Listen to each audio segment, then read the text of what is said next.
Before we get things started here, is that too loud? Before we get things started here, let's have a shout out for all the fans in the upper deck. You guys are the real fans.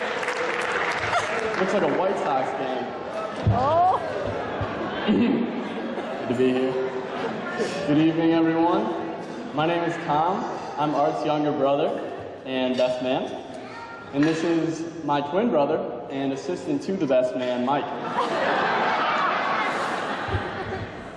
Now we thought that, like most kitchens, this wedding would only need one toaster. Oh. But Arthur disagreed. I'm toast. You're not gonna like the rest of this. No, but like we were saying about the toaster.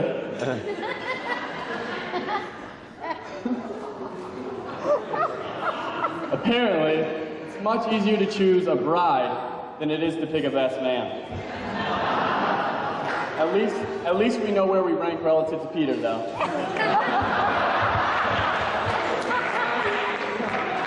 But similar to Arthur and Peter, Mike and I shared a bed for about 10 years of our life, so I don't think we'll have too much trouble sharing speech. Thanks. We'd like to thank everybody who made this day possible. Kate's parents for throwing a great party. All the priests who said the Mass, especially Father Art for his wise and beautiful words this afternoon. Please don't expect anything like that from us. There's another group of people we'd like to bring attention to as well. There's a lot of people who came a great many miles to come celebrate this day. It's a huge day for them. Kate's parents and her matron of honor and William came all the way from Texas. Bobby, Jackie, and Michael Willie, all the way from Washington, D.C. And Brock Hertz, one of Arthur's ushers, flew in all the way from San Diego, California. Wow. Yeah, wow, all those miles. Today was a really important day for them. Incidentally enough, the person who traveled the least distance was Arthur. Come on, man. Don't you even care? But it's great to be part of this important day. This is the day we'll always remember. The day the Hanley family finally got big enough to field a whole baseball team.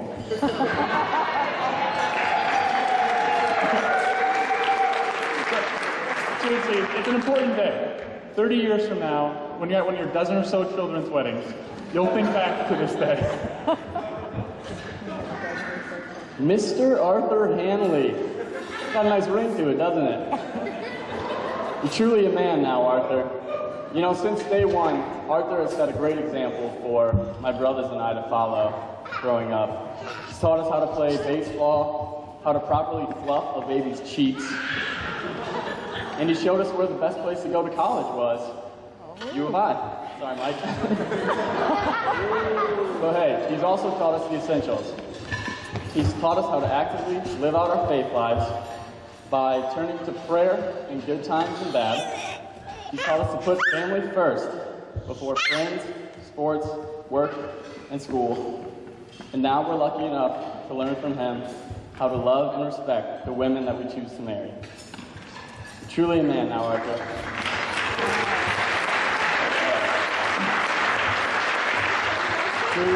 Truly a man. Then again, yesterday, for the rehearsal dinner, you did ask me to borrow my dress shoes, my belt, and a tie, so 27 years old and still doesn't have dress clothes? That's none of my business, though. So I've been living with Arthur for the last few weeks, doing work in Chicago and also doing undercover research for this speech. And I've learned a few things from Arthur. I've learned that it's sometimes okay for an adult man to have stuffed animals. I've learned that 16-inch softball is vastly superior to 14-inch softball. I've learned that wedding takes a ton of planning. The name cards alone took several evenings. I learned that in a pinch, a one-bedroom apartment can comfortably, not comfortably, house 8 people. But mostly I've learned that Arthur and Kate are perfect for each other. Kate's caring personality, cooking skills, and southern charm are a perfect complement to Arthur's, well, lack of all those things. But Arthur works at Allstate, so you know Kate's in good hands.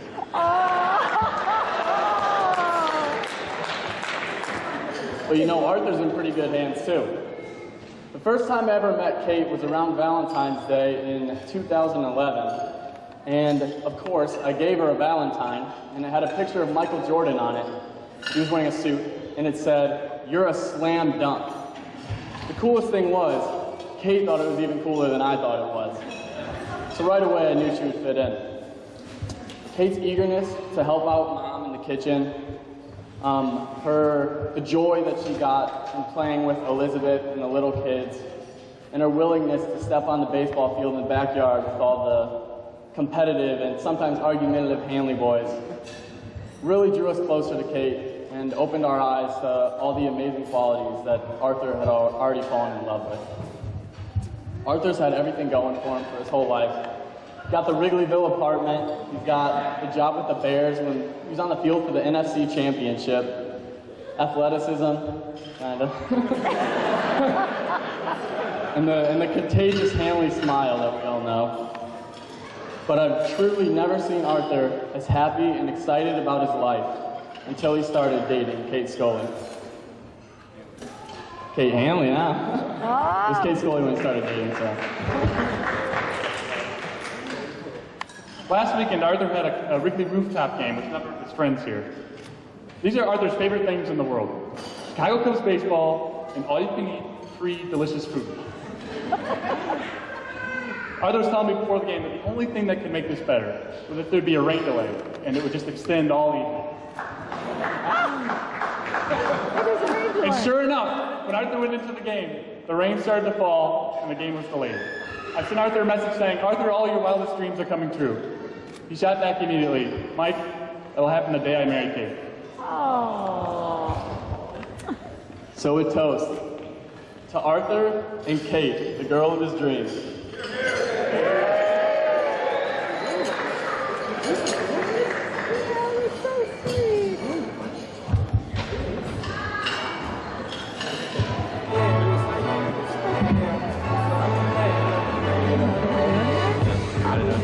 All right, the first thing they said when they came over to the table was, "Our speech teacher was here. What did they get?"